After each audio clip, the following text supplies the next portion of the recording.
안녕하세요, 테크몽입니다. 제가 테크 유튜버라면서 가장 보람을 느낄 때가 언젠지 아세요? 바로 제가 뭐 아쉽다, 이것 좀 고쳐달라고 얘기했는데 실제로 그게 현실이 되었을 때입니다. 그런 의미에서 이번 갤럭시 워치 7이랑 워치 울트라 분석하면서 저 진짜 감동 많이 받았어요. 와, 제가 탈모기가 좀 있어가지고 웬만하면 정수리 잘 안 보여드리는데 감사 인사를 안 드릴 수가 없네요. 개발자분들 수고하셨습니다.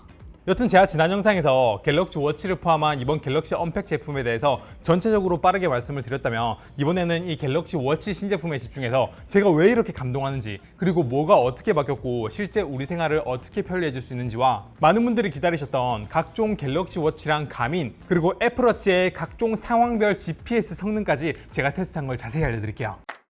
저는 이번 갤럭시 워치를 갤럭시 워치 7 40mm랑 44mm 블루투스 모델로 구입했고요. 워치 울트라는 셀룰러 모델을 쿠팡에서 이 가격에 구입을 했습니다. 여기서 좀 특이한 거는요, 갤럭시 워치 울트라는 블루투스 모델은 없고 셀룰러 모델만 판매를 하고 있는데, 그거랑 뭐 할인가 감안해도 이 워치 울트라의 출고가가 90만 원은 좀 많이 비싼 것 같아요. 개인적으로 저는 이 워치 7이 진짜 잘 나와가지고 정말 가성비 워치라고 생각을 하고요. 이 정도면 진짜 갤럭시 워치 4나 5, 6 쓰신 분들이 넘어와도 괜찮을 것 같아 라는 생각이 들 정도입니다. 특히 이제 워치 7이나 워치 울트라에 들어간 칩셋의 성능이 많이 좋아져서 버벅거림이 확 줄어든 것도 있는데요. 그건 지난 영상에서 좀 말씀을 드렸으니까 지난 영상에서 말씀드리지 않은 것 위주로 좀 말씀을 드릴게요. 일단 워치 7부터 살펴보면요, 디자인만 딱 놓고 보면 진짜 두 제품이 비슷하게 생겼어요. 뭐 차이가 거의 없는데? 하실 수도 있는데, 측면에서 봤을 때 제품 두께가 워치 6보다 7이 더 두껍습니다. 근데요, 이걸 실제로 차보니까 착용감은 오히려 전작보다 조금 더 좋아진 것 같은 느낌이 들더라고요. 그래서 제가 왜 그런지 좀 살펴보다 보니까 이 본체에서 센서로 넘어가는 라인이 원래는 여기서 갑자기 훅 올라갔다면 이제는 이게 훨씬 더 완만하게 올라오게 바뀌었어요. 그리고 움푹 들어간 손목 뼈 모양에 맞춰서 센서가 이렇게 더 튀어나오게 바뀌었던데, 손목에 올렸을 때 좀 더 착용감이 좋게 느껴지는 게 그래서 그런 것 같습니다. 그리고 이렇게 후면 디자인이 바뀌고 두께가 두꺼워진 이유는 삼성전자에서 센서 성능을 더 올리기 위함이라고 하는데, 실제로 센서 성능이 더 좋아지고 이 정도 두께 두꺼워진 거면 전 받아들일 만한 수준이라고 생각해요. 근데 다만 워치 7은 좀 그럴 수도 있는데, 워치 울트라는 좀 많이 통통해 보이긴 해요. 무게도 좀 더 많이 나가고요. 그럼 도대체 여기서 워치 울트라는 도대체 뭐가 어떻게 다르길래 이렇게 크고 통통하고 무겁냐? 일단 가장 큰 차이는 극한 상황에서도 쓸 수 있게 내구성에 좀 더 신경을 썼는데, 사실 이런 것들은 일반인분들은 잘 안 와닿잖아요. 그래서 보통 분들이 좀 더 와닿을 만한 변화는요, 일단 사용된 소재가 굉장히 고급스럽고요, 화면 크기가 더 크고 최대 밝기는 1.5배나 밝고요, 물리 버튼이 추가가 되었고 배터리 용량이 더 커져서 사용 시간은 2배나 되고요, 스트랩 탈부착이 조금 더 쉬워졌다는 겁니다. 그냥 버튼 눌러가지고 이렇게 빼고 그냥 꽂을 때도 그냥 이렇게 꽂아주면 되니까 예전에 갤럭시 핏도 그랬던 것처럼 이런 방식이 확실히 편하긴 진짜 편합니다. 물론 이제 기능적으로 조금 아쉬운 게 있다면, 경쟁 제품이라고 할 수 있는 애플워치 울트라는 다이빙 하시는 분들을 위해서 다이빙 컴퓨터 기능이 들어가 있는데, 얘는 그런 기능이 안 들어가 있다는 건 조금 아쉽긴 해요. 근데 전 개인적으로 이번 갤럭시 워치 울트라의 스펙에 나오지 않은 정말 만족스러운 부분이 하나 있습니다. 바로 진동이에요. 기본 모델인 갤럭시 워치 7이랑 전작인 워치 6는요, 전화가 왔을 때 손목에 올려놓으면 두두두둑 두두두둑 이랬다면요, 워치 울트라는요 토도도도도독 토도도도독 진동 세기가 훨씬 세고 정교합니다. 그리고 자체 진동 세기도 더 센데 워치 울트라가 더 세게 느껴지는 이유가 하나 더 있는데요, 워치 7과 같은 일반 모델은 본체와 스트랩에 연결되는 부위가 끝에 있는 핀 쪽으로 연결되는데, 워치 울트라는요 이 스트랩 자체가 넓은 부분이 본체에 직접적으로 이렇게 체결되는 방식이다 보니까 마치 진동 모터가 전화가 오게 되면 본체랑 스트랩 양쪽이 같이 떨리는, 그래서 마치 진동 모터가 여러 곳에 있는 것처럼 느껴집니다. 극한 상황에서도 쓸 수 있게 만든 제품이다 보니까 그래서 진동을 더 잘 느낄 수 있게 이렇게 만든 것 같아요. 그래서 전 얘 진동이 제가 써본 어떤 갤럭시 워치보다 이 진동이 마음에 들어요. 그럼 여기서 올해 2024년도에는 이렇게 베젤링이 돌아가는 클래식은 안 나와요? 라고 할 수도 있는데, 그거는 내년에 나올 것으로 보입니다. 삼성전자가 짝수 년도에는 클래식을 넣고 홀수 년도에는 대용량 배터리가 탑재된 워치 5 프로나 이렇게 워치 울트라 같은 그런 모델을 앞으로도 낼 것으로 보이는데, 클래식 제품을 좋아하시는 분들은 1년 더 기다리셔야 될 걸로 보여요. 그리고 이번 갤럭시 워치 7이든 울트라든 모두 전작이랑 비교했을 때 뒷면의 모양이 좀 바뀌었잖아요. 그러면서 이거를 충전할 때 이전 모델의 정품 충전기는 계속 사용할 수 있지만, 이제 더 이상 무선 배터리 공유를 통해서 워치를 충전하는 거는 지원하지 않게 됐습니다. 이런 식으로 충전이 안 된다고 메시지가 떠요. 그리고 또 충전에 대해서 눈에 띄는 점이 있는데요, 예전과 다르게 이렇게 충전했을 때 애니메이션이 굉장히 부드럽고 예뻐졌고요, 충전했을 때 남은 시간이랑 현재 퍼센트까지 이렇게 정확하게 나오는데, 와 진짜 제가 예전에 갤럭시는 감성이 부족하다고 이 충전 애니메이션이 애플워치랑 비교하면 너무 차이 난다고 버벅거리고 아쉽다고 말씀을 드렸는데, 와 그걸 이렇게 개선을 해줬네요. 그리고 지금 정품 충전기로 충전을 했을 때는 남은 시간이 한 49분 정도 되는데, 근데 이렇게 워치를 올렸을 때 5W 충전을 지원하는 이런 대부분의 3인원 충전기는 충전 자체는 돼요. 이런 식으로 불은 들어와요. 근데 남은 시간을 봤을 때 10W 정품 충전기로 충전했을 때보다 훨씬 더 시간이 오래 걸리는 점은 참고하시면 좋을 것 같고요. 그럼 이제 워치 울트라랑 기본 워치에 대해서는 자세히 설명드렸고, 지금부터는 워치 7이나 워치 울트라 모두에 쓸 수 있는 내용을 좀 말씀을 드릴 건데요. 먼저 많은 분들이 기다리셨던 GPS 수신율이 업데이트된 것부터 한번 살펴볼게요. 아시다시피 갤럭시 워치는요, 예전부터 이런 스마트폰하고 연결하지 않고 워치 단독만 차고 나가서 뭐 달리기를 하거나 자전거를 타면 이렇게 제가 이동한 경로가 쭉 다 기록이 되잖아요. 근데 예전부터 갤럭시 워치는 애플워치나 이런 가민 제품과 비교하면 GPS 정확도가 좀 아쉽다라는 얘기가 굉장히 많았습니다. 근데 이번엔 갤럭시 워치 7이랑 갤럭시 워치 울트라 모두 듀얼 GPS가 탑재가 돼가지고 좀 복잡한 도심에서도 GPS 정확도를 굉장히 올렸다고 하더라고요. 그래서 저는 갤럭시 워치 7이랑 워치 울트라를 전작인 갤럭시 워치 6랑요, 이 가민 포로너 245랑 그리고 애플워치까지 쭉 착용을 하고요, 트랙 코스를 돌면서 탁 트인 곳에서 얼마나 GPS 정확도가 높은지 측정을 한번 해봤고요. 그리고 건물 사이사이를 좀 돌아다니고 숲길까지 좀 다니면서 복잡한 환경에서 GPS 수신율까지 제가 한번 확인을 해봤습니다. 물론 여기서 이 가민 포로너 245는 출시된 지 좀 된 제품이고 싱글 GPS가 탑재되어서 최신 듀얼 GPS가 탑재되어 있는 뭐 가민 265 같은 제품으로 비교를 해볼까 생각도 했는데, 그건 좀 가격이 50만 원이 넘더라고요. 그리고 사실 예전에 이 가민 포로너 245도 갤럭시 워치랑 비교했을 때 얘가 압도적으로 GPS 수준율이 좋다라고 인식이 좀 있었던 제품이다 보니까 저는 그냥 제가 가지고 있는 제품이 이 제품 기준으로 테스트를 할 거고요. 제가 이거랑 비교한다고 해서 이번 결과가 모든 가민 제품을 대표하지 않는다는 거는 참고하셨으면 좋겠습니다. 일단 제가 돌았던 트랙은요, 축구장 옆을 이렇게 한 바퀴 돌아가는 이 트랙을 따라서 달렸고요. 제일 안쪽 기준으로 달리면 한 바퀴 다 뛰었을 때 약 400m 정도 됩니다. 그래서 이렇게 모든 워치를 착용하고요, 여기를 한 10바퀴 정도 돌면 대략 4km가 나오는데, 보시다시피 굉장히 오픈된 공간이라 GPS 차이는 별로 없을 것 같다는 생각도 살짝 들긴 하거든요. 일단 측정 결과를 봤을 때 4km에 가장 가깝게 나온 거는 가민이었습니다. 뭐 어느 한 부분 튄 구간이 없이 꽤나 잘 추적한 것처럼 보이는데, 저는 분명히 제일 안쪽으로 돌아왔는데 이쪽에 보니까 가끔씩 바깥으로 이렇게 뛴 것 같은 뭐 이런 기록도 조금 있긴 하네요. 근데 그래도 이 정도면은 꽤나 잘 나온 결과라고 생각을 하고, 워치 6나 워치 7도 뭐 둘 다 특별할 거 없이 잘 나온 걸 알 수가 있습니다. 근데 워치 6는 한 번 정도 여기 이렇게 약간 코스를 바깥으로 많이 벗어난 것처럼 보이는 이런 경로가 나왔는데, 워치 7은 그런 게 없이 어느 정도 일정하게 잘 나온 거 봐서 워치 6보다는 7이 조금 더 정확하게 나온 것 같아 라고 추측을 해볼 수 있긴 하겠네요. 그리고 애플워치 같은 경우에는 뭐 특별히 튄 구간 없이 이 정도면은 꽤나 고르게 잘 나온 것 같습니다. 근데 솔직히 여기까지 보면 뭐 조금 차이는 있긴 한데 그냥 다 좋습니다. 예전에 갤럭시 워치 GPS 이슈 있었을 때는 진짜 이상하게 나오기도 했는데 이 정도면 생각보다 양호했어요. 그리고 또 측정 결과가 가민이 4km에 가장 가깝게 나왔다고 해서 이게 가장 정확한지는 알 수 없는 거잖아요. 그래서 이렇게 탁 트인 곳에서 테스트하기에는 비교하기는 어려울 것 같아 싶어서 조금 더 복잡한 코스로 가볼게요. 이렇게 복잡한 건물 사이를 좀 돌아다니면서 테스트를 했고요. 경로 중에는 이렇게 좁은 산길 입구부터 진짜 산길까지 어느 정도 들어가는 이런 경로도 포함되어 있습니다. 그래서 그 완성된 경로를 가민부터 좀 보여드리면요, 여기 초록색으로 표시되어 있는 이 부분이 출발점이고요, 여기 빨간색으로 표시된 부분이 종료 지점인데, 전체적인 경로는요 이런 식으로 들어가서 한 바퀴 삥 돌고 나와서 산길로 올라가가지고 산길 한번 등산하고 나와서 이렇게 완료되는 이런 구간입니다. 처음에 저희가 여기서 대각선으로 이렇게 도로를 가로질렀고요, 이거 정확하게 표기가 됐어요. 그리고 중간에 여기서 장애물을 만나서 옆으로 살짝 틀었다가 이렇게 갔고요, 여기 갔다가 장애물을 만나서 다시 돌아서 이렇게 간 것도 정말 상세하게 잘 표현이 되어 있습니다. 근데 여기서부터 약간의 문제가 있는데요, 여기서 도로를 한번 건너고요, 여기에서 이쪽 블럭을 따라서 이렇게 달렸는데 가민은 여기서 이렇게 달린 거를 안쪽으로 이렇게 딱 들어갔다라고 GPS 경로를 잘못 인식했습니다. 아무래도 주변에 좀 높은 건물이 있다 보니까 그런 것 같은데, 이렇게 인식을 잘못하고 나서 다시 저희는 이쪽 블럭을 따라서 위로 올라갔는데 얘는 반대쪽 블럭에서 대각선으로 가로지른 것처럼 이렇게 좀 잘못 표기가 되어 있고요. 그리고 저희가 올라갔다가 이렇게 내려올 때 이 길이 굉장히 좁거든요. 그래서 두 개의 길이 올라갈 때랑 내려갈 때 이렇게 많이 벌어지면 안 돼요. 근데 이렇게 벌어지기도 했고, 내려왔을 때는 어느 정도 정확하게 위치를 잡아가지고 이렇게 종료된 걸 알 수가 있습니다. 그래서 아무래도 지형이 좀 복잡하다 보니까 조금 이렇게 잘못 잡은 부분이 있긴 해요. 그럼 이제 갤럭시 워치 6를 한번 볼게요. 전작인 갤럭시 워치 6도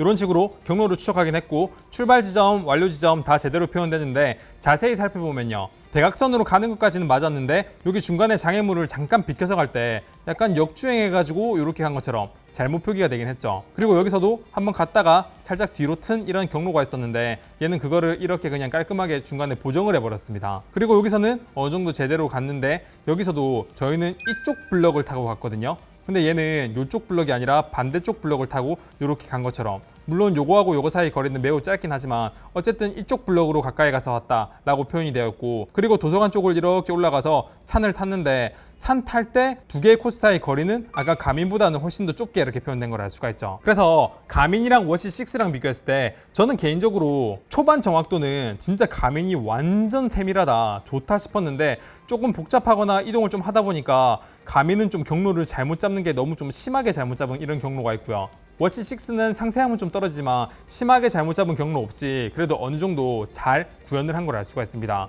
그럼 이제 듀얼 GPS가 들어가 있는 워치 7이랑 이거랑 한번 비교를 해보니까 출발 지점은 비슷해요. 그리고 처음에 이렇게 들어가는 것까지 뭐 비슷비슷한데 조금 더 상세한 움직임을 워치 7에서 좀 더 잘 잡은 걸 알 수가 있어요. 그리고 일로 들어갔었을 때 중간에 한번 꺾어서 위치를 틀 때도 얘는 역주행한 것처럼 나왔는데 이거는 비교적 정확하게 잡았고요. 그리고 여기에서 살짝 틀었던 거는 가민에선 제대로 잡았는데 이건 마찬가지로 보정이 돼가지고 그냥 깔끔하게 처리가 됐네요. 그리고 이렇게 올라가는 것까지 동일하는데 제가 아까 말씀드린 것처럼 돌아올 땐 저희는 이쪽 블럭을 타고 이렇게 돌았다고 말씀을 드렸어요. 근데 워치 6는 반대쪽 블럭으로 간 걸 인식했는데 워치 7은 이쪽 블럭으로 요만큼의 작은 거리지만 어쨌든 최대한 정확하게 저희가 갔던 실제 경로와 비슷하게 이렇게 인식을 했습니다. 확실히 차이가 좀 나네요. 그리고 이렇게 산길로 올라가는 것도 워치 6 같은 경우에는 그냥 깔끔하게 이렇게 보정을 해버렸는데 얘는 조금 더 상세하게 이렇게 왔다 갔다 한 것도 다 표현이 되어 있고요. 두 개의 경로가 지금 거의 붙어서 간 게 이 경로가 맞는 거거든요. 이렇게 잘 구현이 된 걸 알 수가 있습니다. 그래서 확실히 워치 6보다 복잡한 구역에서는 워치 7이 듀얼 GPS가 들어간 게 인식을 잘하네 라는 생각이 들었는데요. 이걸 애플워치 결과랑 비교해봐도 애플워치는 중간중간에 경로를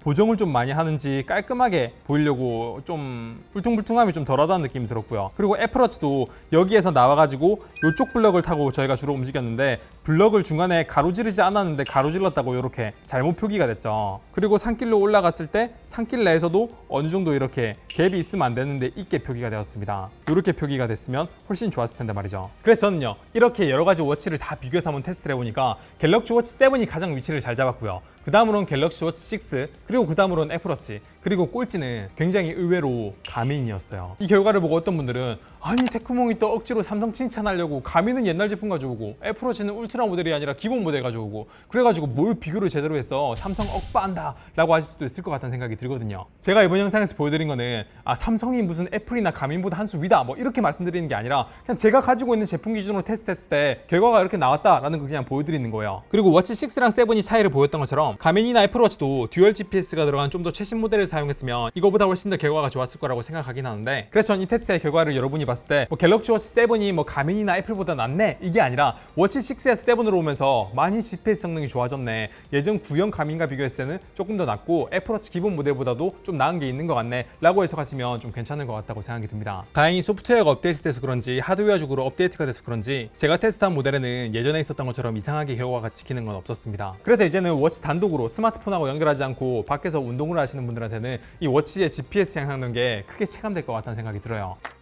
그리고 워치로 밖에서 운동을 했을 때요, 뭐 이런 식으로 지도 경로가 보이는데 그걸 스마트폰이랑 동기화했을 때 폰에서 그 지도 경로가 안 보일 수도 있단 말이에요. 근데 그거는요, 삼성에서 설정에서 여기에 위치 정보가 꺼져 있으면 그런 문제가 발생할 수 있으니까 워치에서는 위치 경로가 보이는데 폰에서 안 보이시는 분들은 이 설정을 꼭 켜는 걸 추천드릴게요. 자, 그럼 운동 얘기가 나온 김에 최근에 업그레이드된 삼성 S 얘기를 안 할 수가 없을 것 같은데요. 저 솔직히 이 부분에서 굉장히 큰 감동을 받았습니다. 최근에 업데이트된 삼성 S 내용이 굉장히 좋아졌습니다. 그리고 그거는 꼭 이 갤럭시 워치 7이나 울트라가 아니라 기존 사용자들한테도 굉장히 좋은 소식이라고 생각하는데요. 뭐가 업그레이드 됐는지 보여드릴게요. 전 어저께 뭐 간단한 몸을 좀 풀고요, 그리고 벤치프레스를 하고 턱걸이를 하고 팔굽혀펴기를 하고 다시 턱걸이를 다시 한 다음에 LB 휠을 이렇게 굴리고요, VR을 끼고 이렇게 유산소 운동을 간단하게 했습니다. 그리고 그걸 갤럭시 워치로 다 기록을 했는데요, 기록하는 방법도 굉장히 쉬워졌고 기록 결과물이 굉장히 보기 좋게 깔끔하게 이렇게 나오는 걸 알 수가 있어요. 그리고 벤치프레스 이런 것도 한번 눌러서 보면은 제가 했던 실제 무게나 횟수 이런 것도 다 나오고 그때 제 심박수라든지 이런 것들이 굉장히 깔끔하게 나옵니다. 물론 벤치프레스를 할 때는 제가 횟수를 직접 여기다 넣은 거 아니고요. 그냥 제가 벤치프레스를 켜고 그냥 이렇게 몸을 움직이면은 알아서 카운팅을 해주고요. 한 세트가 끝나고 화면을 터치하면 이렇게 쉽게 무게와 횟수를 기록할 수 있게 바뀌었습니다. 예전에는 워치로 한 세트 끝나고 다음 세트로 넘어가려면 뒤로가기 버튼을 2번 따딱 눌러야지 무게와 횟수를 기록할 수 있었는데 저도 이거 최근에 알았거든요. 어디에도 설명이 잘 없어가지고 좀 불편했는데 이제 진짜 그냥 화면 터치만 하게 되면 이렇게 기록할 수 있는 거 진짜 직관적으로 변해서 너무 좋습니다. 그리고 이렇게 턱걸이나 팔굽혀펴기 같은 손목 위치가 딱 고정되어 있는 이런 운동은 당연히 갤럭시 워치에서 직접 카운팅을 해주진 못하지만 한 세트 끝나고 나서 다음 세트 들어갈 때 이렇게 수동으로 편리하게 횟수를 기입할 수 있어서 편했고요. 그리고 저는 기본적으로 들어가 있는 운동 중에서 하나를 골라서 하다 보니까 여기 보면 저는 AB 롤아웃이라고 AB 휠을 굴렸는데 윗몸 일으키기라고 제가 그냥 아무거나 기록을 했고요. 그리고 제가 VR을 했는데 VR 이게 없다 보니까 그냥 기타 운동이나 권투 운동 했을 때 그냥 권투 이렇게 넣었거든요. 그래서 예전부터 제가 삼성 헬스에 수동으로 운동을 추가할 수 있었으면 좋겠다라는 얘기를 되게 많이 했었는데 와우! 드디어 수동으로 운동을 추가할 수 있게 되었고요. 제가 옛날에 루틴으로 넣어서 만들 수 있었으면 좋겠다 했는데 와! 루틴도 이제 추가할 수가 있게 되었습니다. 자, 제가 삼성 헬스 앱에서 이렇게 더보기를 누르면 오른쪽 위에 플러스가 있어요. 이걸 누르면 새 운동을 추가하거나 새 루틴을 추가할 수가 있는데 여기에서 새 운동 추가를 눌러볼게요. 그럼 여기다가 운동 이름을 AB, 롤아웃 이런 식으로 써요. 그러면 얘가 시간이나 소모 칼로리를 인식하게 할 것이냐, 아니면 거리, 속도, 경로를 GPS를 이용해서 할 것이냐, 아니면 세트 및 휴식을 설정할 것인가, 이걸 고를 수가 있는데 AB 롤아웃은 무게를 치는 게 아니잖아요. 그러니까 세트 및 휴식을 누르고요. 그리고 카테고리를 누르면 웨이트, 유산소 이런 프리웨이트 중에 고를 수가 있는데 프리웨이트를 눌러주면요, 이렇게 근력 운동 부위, 이렇게 운동 부위까지 이렇게 설정을 할 수가 있습니다. 진짜 좋지 않나요? 그렇게 해가지고 이런 식으로 운동을 추가하게 되면 AB 휠이 됐든 VR 운동이 됐든 딥스가 됐든 여기에 없는 운동들을 제가 원하는 대로 마음대로 추가를 할 수가 있고요. 그러면 이제 워치에서 제가 추가한 운동들을 아이콘이 다 똑같은 거는 살짝 아쉽긴 한데 와, 진짜 예전에는요 제가 원하는 운동이 없어가지고 진짜 아쉬울 때가 많았단 말이에요. 그래서 저는 이렇게 플릭이라든지 하는 다른 앱들을 이용해가지고 운동을 했단 말이에요. 근데 이제 이렇게 수동으로 운동을 추가할 수 있는 것도 너무 좋고요. 그리고 제가 운동을 집중해가지고 하고 싶은데 매번 운동을 추가할 때 고르면 귀찮으니까 운동 루틴 추가를 누른 다음에 제가 원하는 운동을 미리 이렇게 여러 개 추가를 해두잖아요. 그러면 원하는 순서대로, 만약에 중간에 휴식이 필요 없으면은 중간에 휴식을 없애면 이 순서대로 자주 하는 패턴이 있으면 그 패턴대로 이렇게 쭉 할 수 있다는 거는 진짜 좋은 것 같아요. 그래서 저는 워치에서 이렇게 자주 하는 루틴을 다 등록시켜놨고 오늘도 이 루틴대로 운동을 했습니다. 결과는 이렇게 잘 나와요. 너무 만족스럽고 좋습니다. 그리고 운동을 할 때도 이렇게 헬스 그립 같은 거 사용하게 되면 워치 쓰는데 불편하지 않나요? 할 수가 있는데 이 헬스 그립만큼 밑으로 워치를 내려주면 돼요. 그래서 저는 운동할 때 워치 착용하는 게 예전보다 훨씬 더 즐거워졌어요. 진짜 삼성 소프트웨어 개발자분들 너무너무 감사드립니다. 그리고 제가 예전에요 계단 오르기를 했을 때 워치에서 계단 오르기를 설정하지 않고 그냥 계단을 오르면 여기 오른 계단이 잘 표현이 됐는데 워치에서 계단 오르기 모드를 하게 되면 여기에 오른 층수가 반영이 안 돼가지고 이럴 거면 계단 오르기를 왜 만들었나 라는 얘기를 했었잖아요. 하다못해 계단 오르기 결과에는 안 나와도 되니까 여기에는 오른 계단이 제대로 반영되게 해달라고 그렇게 말씀을 드렸는데 와, 정확하게 그렇게 해주셨네요. 이제 계단 오르기 모드를 켜고 계단을 올라도 제가 계단 오르기 했을 때 그 층이 반영이 됩니다. 근데 이왕 업데이트 되셨으면 이 계단 오르기 운동 분석 안에도 계단 개수를 넣어주시면 되게 좋을 것 같은데 그건 안 해주셨더라고요. 그것도 해주실 수 있을까요? 그래서 저는 갤럭시 워치로 이제 앞으로 모든 운동을 기록할 예정인데 이제 다른 앱 안 쓰고 오직 삼성 헬스로만으로도 충분한 것 같거든요. 그리고 이번 갤럭시 워치 7이랑 워치 7 울트라에 적용된 원 UI 6 있잖아요. 거기에 제스처 기능이 좀 업데이트가 되는데 이거 활용도가 굉장히 높아졌습니다. 예를 들면 저한테 전화가 왔을 때 이렇게 손가락을 집게 모양으로 해가지고 2번 따닥 누르면 전화를 받을 수가 있고요. 전화 왔을 때 전화를 안 받고 싶으면 이렇게 흔들면 전화를 거절할 수가 있습니다. 그리고 이 엄지 2번 맞대는 건요, 이렇게 음악을 컨트롤하는데 사용을 하실 수도 있고요. 알림이 왔을 때 알림을 해제하는 용도로도 사용할 수가 있는데 이 엄지 2번 맞대기 말고 좀 내려보시면 이렇게 노크 기능이라고 해서 주먹을 까딱까딱 했을 때 제가 원하는 기능을 커스터마이징을 할 수가 있거든요. 저는 이거를 카메라 컨트롤러로 설정을 했어요. 그러면 어떻게 되냐면요, 제가 만약에 이 워치를 카메라 리모컨으로 사용하고 싶어요. 그럼 예전 같은 경우에는 이 워치에서 카메라 리모컨 앱을 이렇게 찾아가지고 카메라를 이렇게 켠 다음에요, 그러고 나서 여기에서 버튼을 눌러가지고 3, 2, 1 이렇게 촬영을 했잖아요. 근데 이제 이걸 어떻게 쓸 수 있냐면 그냥 언제든지 손목을 2번 까딱까딱 해가지고 카메라 앱을 띄우고요, 그리고 화면이 다 떴을 때 집게 손가락을 2번 따닥 눌러가지고 이런 식으로 셔터로 쓸 수 있다는 거. 이런 기능들이 예전에는 실험실에 있었는데 이제 정식 버전이 된 만큼 인식률이 예전보다 훨씬 더 많이 올라갔고요. 그리고 방금 보여드린 그런 제스처들은 아마 기존에 있었던 갤럭시 워치 6도 원 UI가 업데이트 되면서 정식으로 쓸 수 있게 될 것 같아요. 아, 그리고 최근에 삼성 헬스 업데이트 된 것 중에서 갤럭시 링이나 워치를 실제로 제가 차고 잠을 자게 되면요, 다음날 아침에 일어났을 때 오늘 하루의 에너지 점수가 몇 점인지 이렇게 표현해주는 에너지 점수가 나오거든요. 이건 제가 예전에 오우라 링에서 보여줬던 레디니스와 항목이 굉장히 비슷한데요, 보여주는 내용 자체는 오우라 링보다 훨씬 낫습니다. 예를 들면 오늘 아침에 제 컨디션은 63점이었는데 내려보면 왜 63점이냐, 뭐 다른 거는 뭐 다 조음인데 전날 활동이 관심 필요죠. 이걸 눌렀을 때 왜 관심 필요인지 눌러서 보면 어저께 제가 활동 시간이 너무 많았다, 평균 시간보다 활동을 너무 많이 했고 특히 중고강도 운동을 추천하는 시간보다 너무 빡세게 막 달리기 하고 열심히 해가지고 심박수도 너무 높아가지고 이래서 제 에너지 점수가 다음날 낮게 나왔다라고 굉장히 정확하게 알려줍니다. 확실히 오우라링에 연동되는 헬스보다 삼성 헬스가 기능이 많다 보니까 와, 이런 건 진짜 좋습니다. 그리고 조금 더 내려보면 최종 당화산물 지수라고 하는 게 있는데 이것도 마찬가지로 하룻밤 자고 일어나면 다음날에 볼 수 있는 거거든요. 근데 평균보다 살짝 올라가 있는 걸 알 수 있어요. 이거는 쉽게 말하면 얼마나 건강하게 음식을 먹었냐, 예를 들면 튀김이나 고기를 많이 먹은 날에는 확 치솟을 것 같고요, 좀 건강하게 음식을 먹은 날은 이게 많이 낮게 이렇게 될 것 같은데 이거는 제가 하루 측정해 가지고는 얼마나 정확한지 잘 모르겠고 좀 더 측정해 봐야 알 수 있을 것 같고요. 그리고 뭐 원래도 수면 측정은 잘 됐으니까 이것도 이번 갤럭시 워치에서 당연히 잘 측정되고 있는 걸 확인했고요. 그리고 제가 어저께 이 갤럭시 워치 울트라를 차고 잤거든요. 굉장히 두껍고 무겁잖아요. 근데 생각보다 불편한 게 덜했습니다. 제가 어저께 너무 피곤해서 그런 걸 수도 있고 아니면 착용감이 이 밑에 닿는 부분이 좀 개선돼 가지고 그런 걸 수도 있는데 잘 때 차고 자도 불편함을 덜 느꼈다는 거는 굉장히 의외였습니다. 그리고 제가 이번 갤럭시 워치 쓰면서 굉장히 재밌는 기능을 발견했는데 문자나 카톡을 주고받을 때 이렇게 갤럭시 워치가 내용을 분석해가지고 제가 어떤 식으로 답변하면 좋을지 이렇게 맞춤으로 추천을 해주거든요. 이게 제 말투를 분석해가지고 이렇게 알려주는 건데 와, 진짜 요즘은 AI가 쓰이는 데가 많은 것 같아요. 자, 그럼 여기까지가 제가 살펴본 갤럭시 워치 7이랑 워치 울트라였는데요. 저는 워치 울트라를 어차피 리뷰하려고 샀으니까 이걸 메인으로 앞으로 차고 다닐 건데 만약 제 돈 주고 산다면은 워치 울트라는 가격 부담이 좀 있다 보니까 워치 7을 사지 않을까 라는 생각이 듭니다. 그런 점에서 이번 워치 7은 진짜 가성비로 잘 나온 것 같아요. 출고가는 전작보다 한 2만원 정도 오르긴 했던데 듀얼 GPS 탑재돼가지고 전작보다 GPS 성능이 더 좋아졌고요, 센서 정확도도 더 개선되고 삼성 헬스도 최근에 많이 개선돼가지고 이제 워치로 조작할 일이 되게 많아졌거든요. 근데 칩셋 성능이 개선되다 보니까 단순한 작업을 할 때 버벅거리지 않아서 정말 좋습니다. 그리고 배터리에 대해서는 제가 테스트를 못 해봤지만 스펙상 전작과 동일한 수준이니까 이건 참고하시면 좋을 것 같고요. 확실히 전 이번 갤럭시 워치 신제품들은 진짜 잘 나온 것 같고 많은 분들에게 좀 추천드릴 수 있는 제품이라고 생각합니다.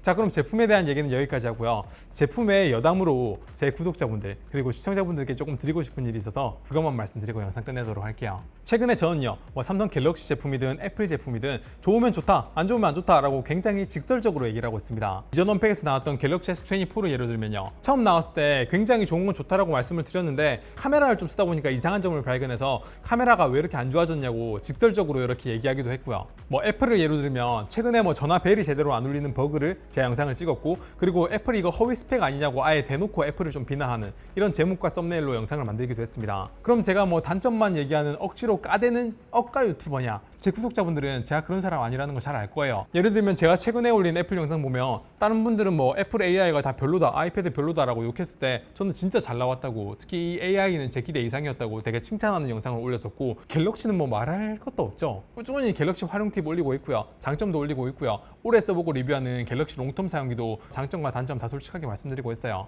그런데도 요즘 제가 약간 갤럭시 억지로 깐다, 제가 저렇게 갤럭시 제품을 억지로 까는 이유는 뭐 삼성전자로부터 초청을 못 받아서 그렇다, 폭이 좁아서 막 삼성 제품 억지로 깐다, 막 이렇게 얘기하시는 분들이 좀 계신 것 같아요. 제가 원래 이 부분은 그냥 뭐 다른 의견이니까 그렇게 생각할 수도 있지 라고 넘어가려고 그랬는데, 원래는 이런 얘기 아예 안 하려고 그랬는데 하도 요즘 좀 그런 댓글이 많이 달려가지고 요건 좀 더 확실하게 말씀을 드려야 될 것 같습니다. 결론부터 말씀드리면요, 제가 무슨 큰 문제를 일으켜서 삼성전자에게 초청을 못 받고 있다는 건 사실이 아니에요. 실제로 저는 이 문제와 관련돼서 담당자와 뭐 메일도 주고받았고 직접 만나서 얘기도 했고 통화도 했고 메일로 주고받은 이력도 다 있습니다. 근데 이걸 전부 다 공개하는 거는 좀 비즈니스 매너가 아니라고 생각해서 뭐 일부 내용만 좀 공개를 하자면요. 저는 삼성전자에서 처음으로 인플루언서들을 다 초청해가지고 미디어 데이를 할 때 이렇게 초청 메일을 보시다시피 전 초창기부터 받았습니다. 근데 제가 그 행사에 참석하지 않은 이유는요. 삼성이랑 저랑 좀 입장 차이도 있어가지고 제가 원인은 딱 이거다라고 짧게 말씀드릴 수가 없어요. 그리고 전 최근에도요. 삼성전자의 지원을 받아서 뭐 이런저런 다양한 영상들을 만들고 있어요. 그럼 여기서 왜 그럼 테크몽 네가 최근에 삼성전자 안 좋은 거는 그렇게 따로 영상을 만들 정도로 삼성을 심하게 깠냐? 라고 묻는 분들이 계실 것 같은데 그거는 제가 삼성전자 제품을 그만큼 좋아해서 그런 거예요. 아시다시피 제가 메인으로 쓰고 있는 장비는 뭐 스마트폰부터 시작해서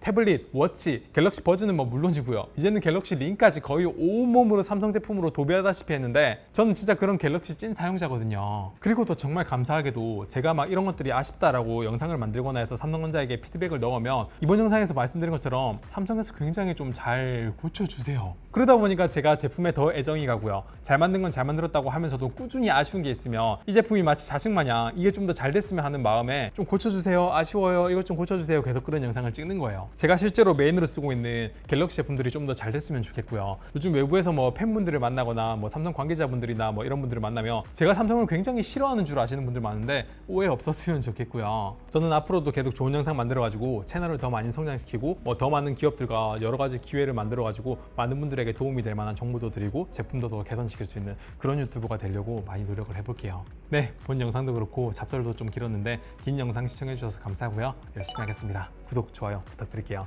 감사합니다. 테크몽이었습니다.